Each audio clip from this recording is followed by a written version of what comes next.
வணக்கம் அன்பர்களே, வாழ்க மகிழ்வுடன் சிவிஎல்லின் சிந்தனை களத்திற்கு உங்களை மகிழ்வோடு வரவேற்கின்றேன். தினம் ஒரு திரவியம் மனதுக்கும் உடலுக்கும். இந்த நிகழ்ச்சிக்கு நீங்கள் கொடுத்து வருகின்ற ஆதரவுக்கும் அன்புக்கும் நன்றி. தொடர்ந்து பாருங்கள், பலரும் பயனடைய பகிருங்கள். எல்லோருக்கும் இதை சப்ஸ்கிரைப் செய்வதற்கு உதவி செய்யுங்கள் கேட்டுக்கொள்கின்றோம். நன்றி.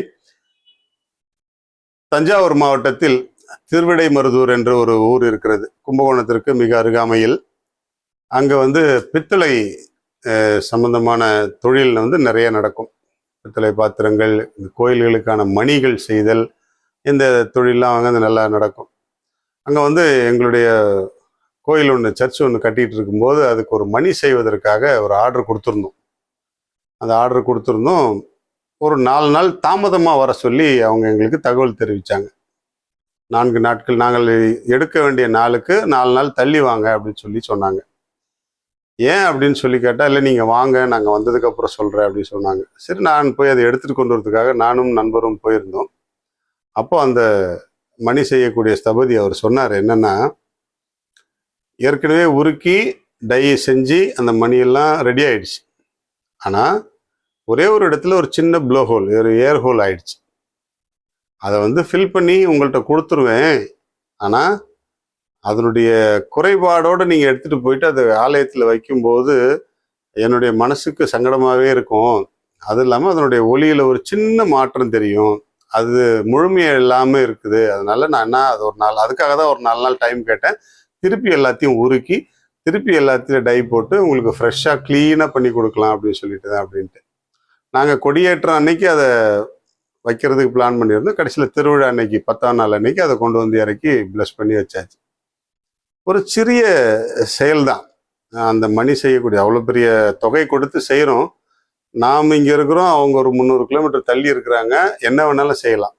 ஆனால் அவர்கள் செய்கின்ற அந்த நேரத்தில் ஒரு மாதிரி புல்லரிப்பு தான் இருந்தது. அதாவது செய்யும் தொழிலில் எவ்வளவு கண்ணியமாக, நியாயமாக, நேர்மையாக இருக்கிறாங்க அப்படி சொல்லிட்டு.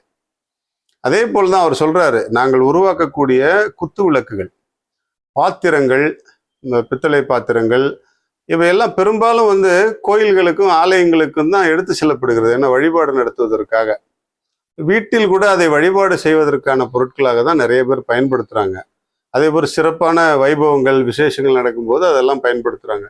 இதில் நாங்கள் ஒரு சின்ன குறைபாட்டோட எந்த பொருளையும் உருவாக்கினாலும் அதனுடைய பலன், அதனுடைய தரம் குறையும் பொழுது எங்களுடைய மனம் உறுத்தி கொண்டே இருக்கும். அதனால் ஒரு சின்னதாக ஏதாவது மைனூட்டான ஒரு மிஸ்டேக் இருந்தால் கூட நாங்கள் அதை எடுத்துருவோம். அதை எடுத்து திருப்பி உருக்கி திருப்பி வேற ஃப்ரெஷ்ஷாக தான் செஞ்சு கொடுப்போமே தவிர அந்த குறைபாடோடு இருக்கக்கூடிய எந்த பொருளையும் நாங்கள் விற்பனை செய்வதில்லை. அதில் உறுதியாக இருக்கிறாங்க. அதனால தான் இன்றைக்கு நல்ல மனிதர்களுடைய வாழ்க்கையை பார்க்கும் பொழுதெல்லாம் எந்த குறையும் இல்லாமல் வாழணும் அப்படிங்கிற ஒரு நல்ல எண்ணத்தை அவர்கள் வைத்திருப்பதை பார்க்க முடிகிறது.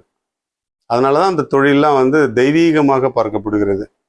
இன்றைக்கு அந்த மணி எழுப்புகளுடைய ஒலியை கேட்கும் பொழுதெல்லாம் அந்த மனிதருடைய மனநிலையும் நம்மோடு சேர்ந்து ஒலித்து கொண்டே இருக்கிறது. இவையெல்லாம் நாம் சந்திக்கக்கூடிய மனிதர்கள், நாம் செல்லக்கூடிய பயணங்களில் நாம் காண்கின்ற காட்சிகள் எல்லாம் எவ்வளவு பெரிய அனுபவங்களையும் பாடங்களையும் நம்ம கற்றுத்தருகிறது பாருங்களேன்.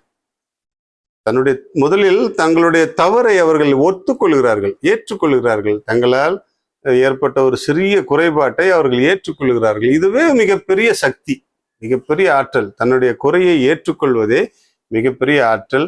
அந்த குறையை மாற்றி அமைத்து கொடுப்பது அதை விட மிகப்பெரிய ஆற்றல். அதில் எங்கே போனாலும் நம்ம சந்திக்கக்கூடிய மனிதர்கள், நாம் சந்திக்கக்கூடிய மனிதர்கள், அவர்களுடைய செயல்பாடுகள், இவற்றிலிருந்தெல்லாம் நாம் பாடம் கற்றுக்கொள்வோம். நம்முடைய வாழ்க்கையை சீர்படுத்தி கொள்வோம். கொஞ்சம் தாமதமானாலும் தரமாக நம்முடைய செயல்களை செய்து கொடுப்போம். அப்பொழுது நமக்கும் மகிழ்ச்சி, அவர்களுக்கும் திருப்தி. இதன் மூலமாக உலகில் நல்ல மனங்கள், நல்ல எண்ணங்கள், நல்ல செயல்பாடுகள் பெருகி கொண்டே இருக்கும். வாழ்க மகிழ்வுடன். இன்றைக்கு சுரைக்காயில் பொட்டாசியம் சத்து நிறைவாக இருக்குது. அதனால இது இதய